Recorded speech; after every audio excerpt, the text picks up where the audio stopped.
बेहतरीन लोगों को नमस्कार, सादर प्रणाम। आज इस वीडियो में बात होगी रिफ्रैक्टिव इंडेक्स ब्लड का किस तरह से प्रभावित होता है और क्या इंडिकेशन मिलता है, और लास्ट में देख लेंगे कि कौन सी दवा लिया जाए ताकि इस ब्लड के रिफ्रैक्टिव इंडेक्स को ठीक किया जा सके। ब्लड का कंपोजिशन ठीक होना जरूरी है। ब्लड का कंपोजिशन अगर चेंज होता है तो शरीर में बीमारियां उत्पन्न होने की संभावना बढ़ जाती है। तो इस वीडियो में रिफ्रैक्टिव इंडेक्स के बारे में थोड़ी सी बात समझते हैं साइंस की, उसके बाद फिर बायोलॉजी की। तो देखिए, जो रिफ्रैक्टिव इंडेक्स है, यूं समझ लीजिए कि लाइट एक मीडियम से दूसरे मीडियम में जब ट्रेवल करती है तो उसकी जो स्पीड है थोड़ी सी चेंज होती है। यानी यूं समझ लीजिए कि यहां पे ऐसे लाइन है, नॉर्मल है, और लाइट इस तरफ से आ रही है, यानी ये लाइट का रूट है ऐसे। तो दूसरे मीडियम में आती है, दो संभावनाएं बनती हैं, या तो इस तरफ मुड़ जाए थोड़ा सा, या फिर थोड़ा इधर मुड़ जाए ऐसे। अगर सीधे चली गई तो इसका मतलब इस मीडियम का रिफ्रैक्टिव इंडेक्स इस मीडियम के रिफ्रैक्टिव इंडेक्स के सेम है, सिमिलर है। अगर दूर चली गई या फिर पास चली गई तो इसका मतलब ये हुआ कि इस मीडियम का रिफ्रैक्टिव इंडेक्स इस मीडियम के रिफ्रैक्टिव इंडेक्स से कमतर है या फिर ज्यादा है। इसी बात पे डिपेंड करता है कि ये किस तरफ मुड़ेगी। यानी यूं समझिए कि रिफ्रैक्टिव इंडेक्स ये बताता है कि आगे वाला मीडियम पहले वाले मीडियम की तुलना में डेंसर है या फिर रेयरर है। यानी ये वाला मीडियम इस मीडियम की तुलना में ज्यादा डेंस है, यानी मेटेरियल उसमें ज्यादा है, या फिर मेटेरियल उसमें कम है। छोटी सी बात, यूं समझ लीजिए कि जो रिफ्रैक्टिव इंडेक्स है ये बताता है कि लाइट कितने स्पीड से ट्रेवल करेगी। हाई रिफ्रैक्टिव इंडेक्स का मतलब होता है कि लाइट स्लो ट्रेवल करेगी, और लो रिफ्रैक्टिव इंडेक्स का मतलब होता है कि लाइट तेजी से ट्रेवल करेगी। तो देखिए, यहां पर क्लियर कट लिखा है, high refractive index means light travel मोर स्लोली। यानी यूं समझिए कि ज्यादा भीड़ है तो उसमें आप धीमे धीमे चल पाएंगे, और रास्ता खाली है तो तेजी से निकल जाएंगे। तो जब आप तेजी से निकल जाते हैं तब रिफ्रैक्टिव इंडेक्स क्या है, कम है। और जब आप जितने स्लो मूव करते हैं, जितने धीमी गति से मूव करते हैं, तब रिफ्रैक्टिव इंडेक्स ज्यादा है। तो इस तरह से रिफ्रैक्टिव इंडेक्स की बात हुई।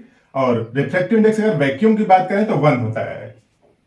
यदि एकदम निर्वात है, कुछ भी नहीं है, तो उसका रिफ्रैक्टिव इंडेक्स 1 होता है।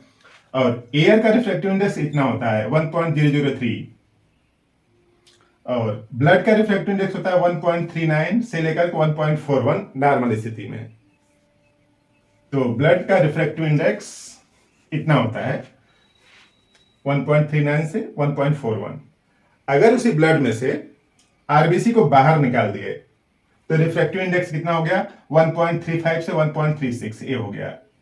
यानी ब्लड में से कुछ मटेरियल निकाला, यानी क्या निकाल दिया, RBC, red blood corpuscles निकाल दिया, तब ब्लड क्या हो गया, 1.35 से, रिफ्रैक्टिव इंडेक्स कम हो गया, यानी ब्लड क्या हो गया, पतला हो गया। यानी लो रिफ्रैक्टिव इंडेक्स का मतलब ब्लड पतला है। जितना कमतर रिफ्रैक्टिव इंडेक्स होगा ब्लड उतना पतला होगा। अब जैसे डब्ल्यूबीसी आपने निकाला तो इतना कम हो गया, आरबीसी निकाला तो इतना कम हो गया, फिर डब्ल्यूबीसी निकाल देंगे तो और कम हो जाएगा, प्लेटलेट्स निकाल देंगे तो और कम हो जाएगा। यानी उसके अंदर का कंटेंट मटेरियल अगर आप बाहर निकालते जाएंगे तो ब्लड और पतला होता जाएगा, रिफ्रैक्टिव इंडेक्स भी कम होता जाएगा। यूं समझ लीजिए कि जैसे ये शुद्ध दूध है, प्योर मिल्क है, तो इसका रिफ्रैक्टिव इंडेक्स ज्यादा है। जब ही आप इसमें पानी मिला देते हैं, क्या मिला दिया, पानी मिला दिया, तो पानी मिला देते हैं तो इसका जो रिफ्रैक्टिव इंडेक्स है वो क्या हो जाता है, कम हो जाता है। यानी दूध पतला हो गया तो उसमें लाइट तेजी से ट्रेवल करेगी। वही बात ब्लड के लिए भी है। ब्लड जितना पतला होगा रिफ्रैक्टिव इंडेक्स उतना कम होगा। नॉर्मल स्थिति में ए रिफ्रैक्टिव इंडेक्स है। अब कुछ लोगों को क्या होता है कि कुछ बीमारियां लगातार चलती रहती हैं, उससे उनका हीमोग्लोबिन कम है, एनीमिक सिचुएशन है, उनकी बॉडी में एनीमिया है। और एनीमिया है तो अब होगा क्या कि उसके अंदर हीमोग्लोबिन कम होगा, आरबीसी कम होगा, और आरबीसी अगर कम है, हीमोग्लोबिन कम है, तो रिफ्रैक्टिव इंडेक्स कम होगा। यानी एनीमिक सिचुएशन में रिफ्रैक्टिव इंडेक्स ब्लड का क्या होगा, कम होगा, यानी ब्लड की क्वालिटी कमतर है। उस कमतर क्वालिटी को बढ़ाए रखने के लिए होम्योपैथी में समाधान है। और यहां पे लिखा है high temperature can slightly reduce refractive index. Temperature अगर ज़्यादा है तो रिफ्रैक्टिव इंडेक्स थोड़ा सा कम हो जाएगा, यानी ब्लड तेजी से फ्लो करने लगेगा। तो ब्लड जितना गाढ़ा है रिफ्रैक्टिव इंडेक्स उतना ज़्यादा, ब्लड जितना पतला है रिफ्रैक्टिव इंडेक्स उतना कम। तो एनीमिया में हीमोग्लोबिन जब कम होगा तो रिफ्रैक्टिव इंडेक्स भी कम होगा। अब सीधी सी बात है कि अगर हीमोग्लोबिन अगर कम है तो यूं समझिए कि ऑक्सीजन पूरा बॉडी में नहीं पहुंचेगा। ऑक्सीजन अगर बॉडी में नहीं पहुंचेगा तो एनर्जी कम होगी, यानी लो एनर्जी। और एनर्जी अगर कम है तो हमेशा थकान सी लगी रहेगी, किसी काम में मन नहीं लगेगा।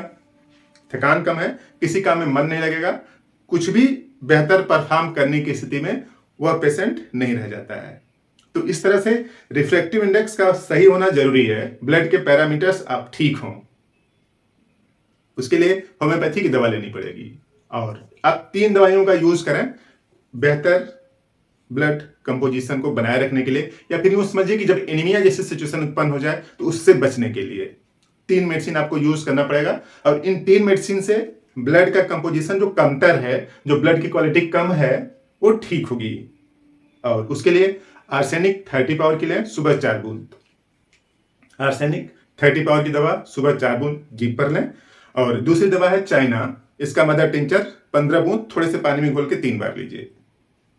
15 बूंद थोड़े से पानी में घोल के 3 बार। और तीसरी दवा है फेरमफास का 4 टैबलेट डायरेक्ट जीभ पर चूस सकते हैं या फिर थोड़े से पानी में घोल कर लें।